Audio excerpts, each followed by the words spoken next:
കണ്ണൂരിൽ school bus മറിഞ്ഞ ഒരു വിദ്യാർത്ഥി മരിച്ച സംഭവത്തിൽ ഡ്രൈവറുടെ വാദം പൊളിയുന്നു. ബസ്സിന് യന്ത്ര തകരാറില്ലെന്ന MVDയുടെ പ്രാഥമിക റിപ്പോർട്ട്. സ്കൂൾ വാഹനത്തിന്റെ പരിശോധനയിൽ ബ്രേക്കിംഗ് പ്രശ്നമില്ലെന്നും കണ്ടെത്തൽ. അപകട കാരണം ഡ്രൈവറുടെ അശ്രദ്ധയെന്ന പ്രാഥമിക നിഗമനം. അതേസമയം അപകടത്തിൽ മരണപ്പെട്ട വിദ്യാർത്ഥി നേദ്യ S. രാജേഷിന്റെ സംസ്കാരം ഇന്ന് നടക്കും.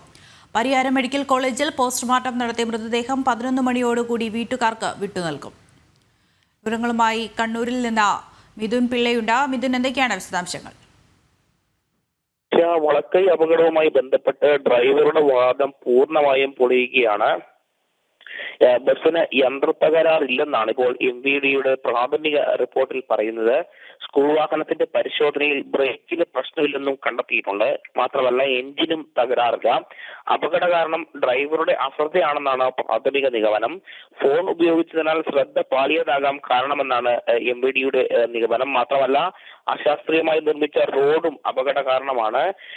അതായത് വാഹനം ഓടിക്കുന്ന സമയത്ത് ശ്രദ്ധ പാളുന്ന രീതിയിലുള്ള ഒരു പ്രവൃത്തി ഈ ഡ്രൈവർ ചെയ്തിട്ടുണ്ട് എന്നൊരു നിഗമനത്തിലേക്ക് തന്നെയാണ് ഇപ്പോൾ MVD ഉദ്യോഗസ്ഥർ എത്തുന്നത്.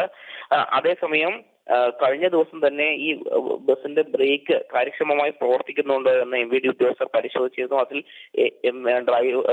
ഈ ബ്രേക്കിനും അതുപോലെ തന്നെ എഞ്ചിനും തകരാറില്ലെന്ന് കണ്ടെത്തുകയും ചെയ്തു. കഴിഞ്ഞ ദിവസങ്ങളിലൊക്കെ തന്നെ എന്താണോ ഈ ബസിന്റെ ഡ്രൈവർ പറഞ്ഞത്, ആ വാദങ്ങൾ പൂർണ്ണമായും പൊളിയുന്ന തരത്തിലേക്ക് തന്നെയാണ് കാര്യങ്ങൾ എത്തുന്നത്.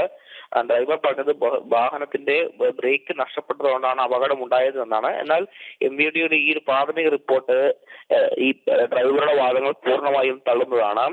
അതേസമയം ഈ ബസ് അപകടത്തിന്റെ കാരണങ്ങൾ കൂടുതലായി പരിശോധിക്കാൻ വേണ്ടി വിവരങ്ങൾ നൽകിയത്. കണ്ണൂരിൽ സ്കൂൾ ബസ് മറിഞ്ഞുണ്ടായ അപകടത്തിൽ ഡ്രൈവറുടെ വാദം പൊളിയുകയാണ്. ബസ്സിന് യന്ത്ര തകരാറില്ലെന്നാണ് MVDയുടെ പ്രാഥമിക റിപ്പോർട്ട്. അതേസമയം മരിച്ച നേദ്യയുടെ സംസ്കാരം ഇന്ന് നടക്കും.